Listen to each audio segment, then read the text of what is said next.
TV screen पर इस वक्त चल रही है। लेकिन इस वक्त वो तस्वीर को सरकार की जो वेबसाइट है उस पर से वो तस्वीर को हटा दिया गया है, जिसके बाद कांग्रेस ने बीजेपी पर जमकर निशाना साधा है और ये बात कही है कि आखिर ये जो तस्वीर है जोशीमठ की, ये तस्वीर सरकार ने दबाव डाल के इस तस्वीर को साफ तौर पे जबरन हटवाया गया है और ये सरकार का तानाशाही रवैया दिखाता है। क्या सरकार को विपक्ष का डर है या सरकार तमाम जो ट्रांसपेरेंसी और पारदर्शिता की बात करती है, तो आखिर इस तस्वीर को हटाने के पीछे बड़ी वजह क्या है? फिलहाल सरकार की तरफ से ये कहना है कि गलत संदेश ना जाए उन तमाम चीजों को लेकर। और दीपिका भंडारी हमारी संवाददाता इस खबर पर अधिक जानकारी के साथ जुड़ी। दीपिका, एक तरफ इसरो की तस्वीर है और दूसरी तरफ उस तस्वीर पर प्रदेश में सियासत, क्या कहेंगी सबसे पहले? जी देखिए आरिफ, इन दिनों जोशीमठ की जो हालत है वो जगजाहिर है। पूरे देश भर में लोगों को ये मालूम है कि जोशीमठ के लोग किस तरीके से रह रहे हैं, तिल तिल कर वो मर रहे हैं, वो अपनी जमीन, अपना घर छोड़ने को तैयार नहीं है। लोग कह रहे हैं कि हम यही मरेंगे लेकिन यहाँ से कहीं नहीं जाएंगे। वही दूसरी ओर सरकार ने कैबिनेट में फैसला लिया कि उनको प्रति माह 5,000 रुपये दिया जाएगा। लेकिन अब जो है कांग्रेस पर हमलावर हो गई है। सबसे बड़ा एक जो मुद्दा है वो कांग्रेस को ये मिल गया है कि इसरो ने जो है जोशीमठ में एक अध्ययन किया था बीते दिनों, जिसमें उन्होंने ये अपनी रिपोर्ट में कहा था कि जो जोशीमठ में जो जमीन है वो 12 दिनों में, मात्र 12 दिनों में जो है 5.4 सेंटीमीटर जो है वो धंस गई है। इससे पहले अप्रैल से लगभग नवंबर तक, मतलब जितने महीनों का अंतराल है, अप्रैल से नवंबर 2022 में जो है जो जोशीमठ में जमीन थी वो 8.9 सेंटीमीटर धसी थी। यानी कि काफी महीने जो है अंतराल में जो है जमीन 8.9 सेंटीमीटर धसी थी। लेकिन 27 दिसंबर से लेकर 8 जनवरी 2023 में मात्र 12 दिनों में जो जोशीमठ में जो जमीन है वो लगभग 5.4 सेंटीमीटर धस गई है 12 दिनों में। तो आप समझ सकते हैं कि स्थिति कैसी है। 12 दिनों में जमीन धसना बहुत बड़ा जो है चिंता का विषय है, जिसको अब कांग्रेस ने मुद्दा बनाते हुए सरकार पे हमला किया है। क्योंकि सबसे बड़ा सवाल कांग्रेस ये कर रही है कि इसरो ने जो अध्ययन किया था, जो रिपोर्ट अपनी वेबसाइट में डाली थी, तो आपसे डिलीट क्यों किया गया? क्योंकि जो रिपोर्ट है वो अब इसरो की वेबसाइट से हट गई है, उसे विड्रॉ कर दिया गया है। तो कांग्रेस ने सवाल किया है कि सरकार ने जबरन जो ये रिपोर्ट है इसको हटवाया है, क्योंकि सरकार अपनी खामियां जो है वो जनता को नहीं दिखाना चाहती है।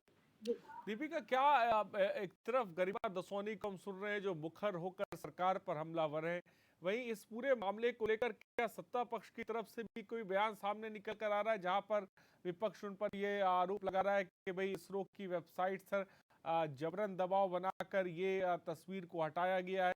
क्या सरकार की तरफ से इसको लेकर कोई बयान सामने आया है?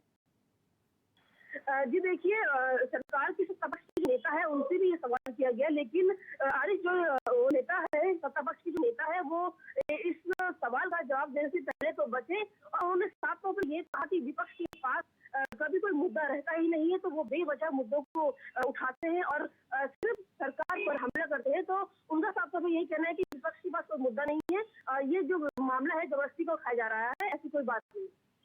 लेकिन दीपिका, इस चीज को लेकर हमने ये भी सुना था, मुख्यमंत्री धामी ने कहा था कि गलत संदेश लोगों की तरफ ना जाए।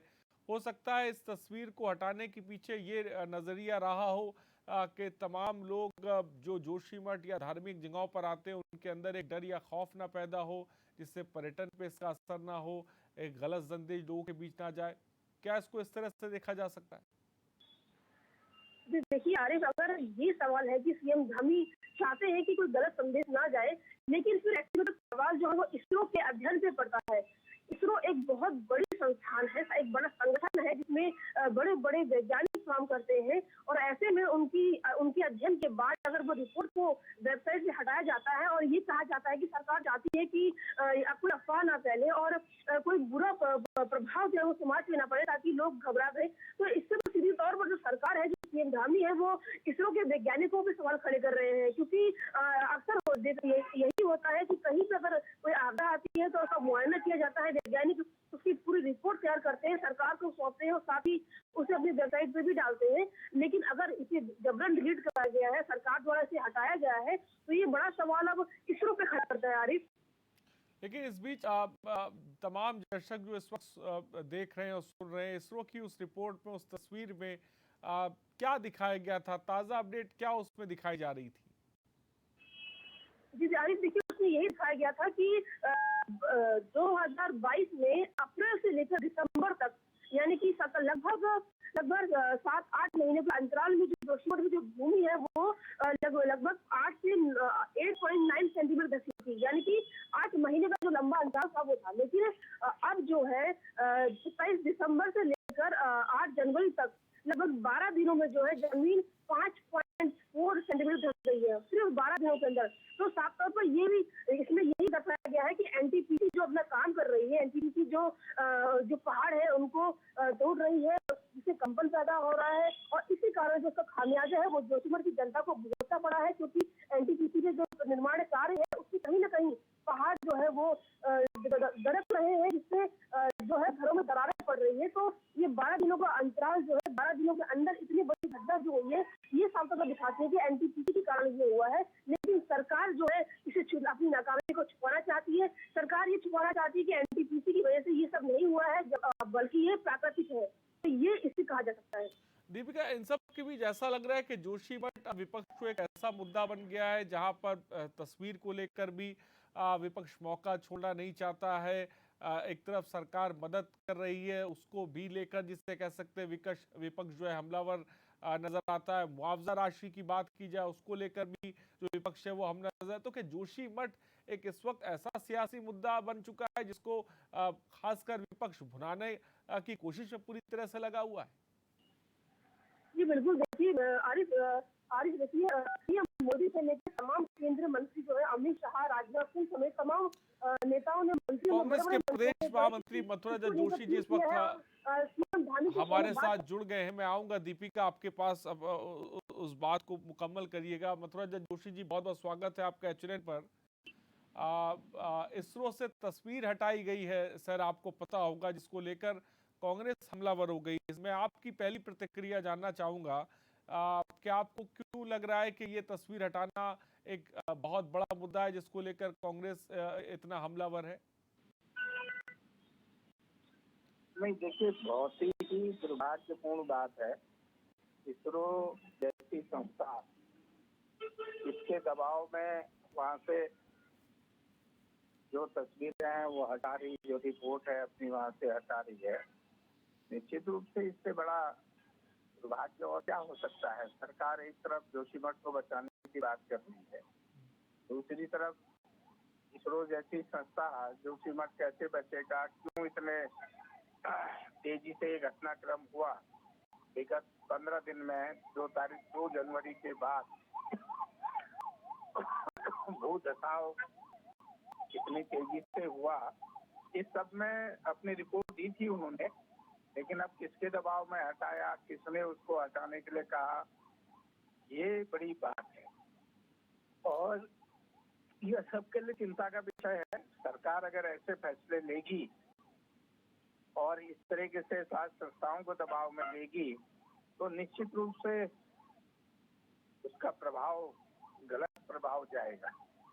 लेकिन मथुरा जी, जिस तरीके से इसरो में ये तस्वीर में दिखाया गया कि कुछ दिनों में कितना भूधसा हुआ है, एक बड़ी वजह ये भी मानी जा रही है कि गलत संदेश ना बाहर जाए, जिसकी वजह से हो सकता है कि ये तस्वीर हटाई गई हो। इसको लेकर आप क्या सोचते हैं? भाई, लोगों के दिलों में एक डर बैठेगा, एक गलत संदेश जाएगा, बड़ी तादाद में लोग आते हैं वहां पर, तीर्थ जिसे कह सकते हैं पर्यटक आते हैं, बाहर से लोग आते हैं, तो एक गलत संदेश ना जाए, इसकी वजह से भी तो ऐसा किया जा सकता है। कि अब तो जिसने देखना वो देख लिया है ना, अब जो संदेश जाना वो चला गया, उससे कोई बहुत बड़ी बात नहीं, फर्क नहीं पड़ रहा है। लेकिन इसरो जैसी संस्था अगर कोई रिपोर्ट जारी करे और उस रिपोर्ट को फिर अपनी वेबसाइट से हटा दे, तो इसमें तो ये पता लगाना ही पड़ेगा ना किसका दबाव था, क्यों ऐसा हुआ, किन परिस्थितियों में इन्होंने अपनी रिपोर्ट जारी की, किसके कहने पर रिपोर्ट जारी की और किसके कहने पर हटाई। ये इसरो की कार्यप्रणाली पे प्रश्न लगाता है। इसरो अपने आप में एक इंडिपेंडेंट संस्था है, तो वास्तव में ये बड़ी दुर्भाग्यपूर्ण बात है। ऐसी बातों के लिए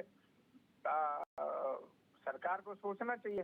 लेकिन आप ही के सवाल को जब सत्ता पक्ष से किया गया तो वहां से ये जवाब आया कि कांग्रेस के पास कोई मुद्दा नहीं है, अब तो वो तस्वीर तक को नहीं छोड़ना चाहते। लोग हैं सत्ता पक्ष के लोग तो दिवालिया, दिमागी रूप से दिवालिया हो गए हैं। सवाल वो नहीं है, सवाल ये है कि एक संवैधानिक संस्था इसरो जैसी संस्था अपनी रिपोर्ट जारी कर रही है और दूसरे दिन उसकी रिपोर्ट वेबसाइट से गायब हो जाती है, तो भाई ये तो सवाल तो पूछा जाएगा ना। ये तो सवाल पूछने का अधिकार भी छीनना चाहते हैं, तो संविधान को भी खत्म कर देंगे कल भाजपा वाले अगर इनकी चलेगी तो।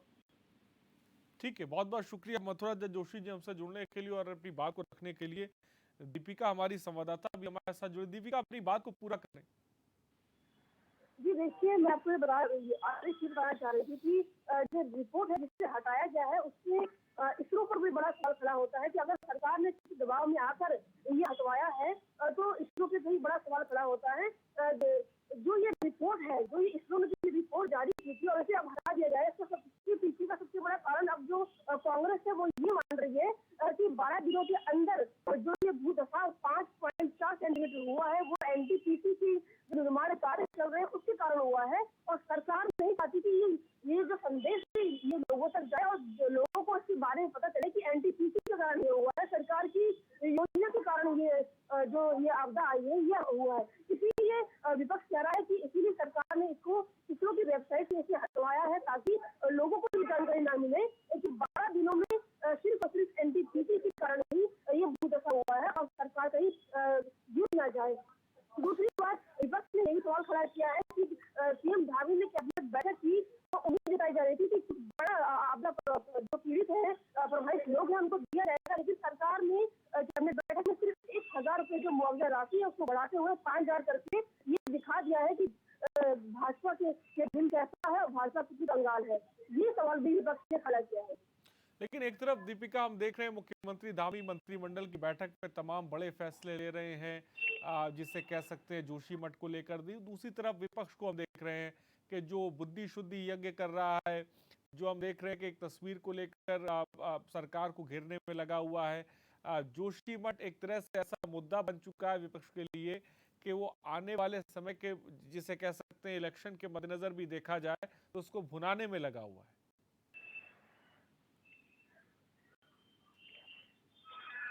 क्या लगता है दीपिका?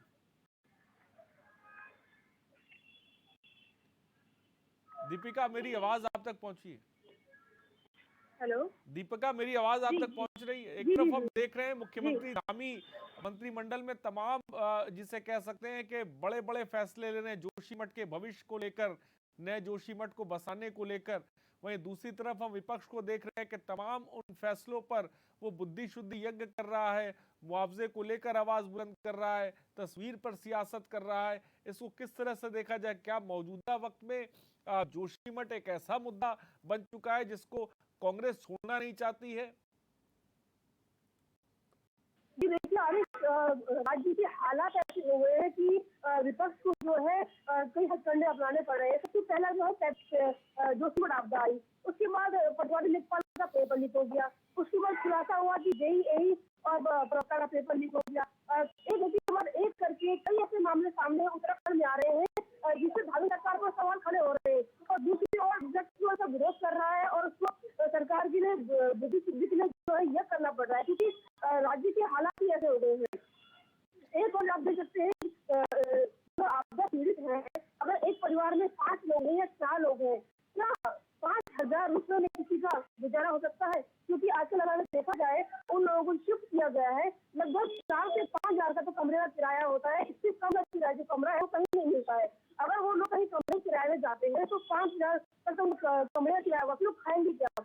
उनके बच्चे स्कूल कहाँ जाएंगे, कैसे पढ़ेंगे? कई चीजें ऐसी है जिस कारण विपक्ष को जो है सरकार के खिलाफ जो है विरोध करना पड़ रहा है और उनकी बुद्धि के लिए जो है। चलिए दीपिका, फिलहाल बहुत बहुत शुक्रिया तमाम जानकारी के लिए। तो तमाम ऐसे सवाल, एक तरफ जोशी मठ का भविष्य है, दूसरी तरफ जोशी मठ पर जबरदस्त तरीके की सियासत।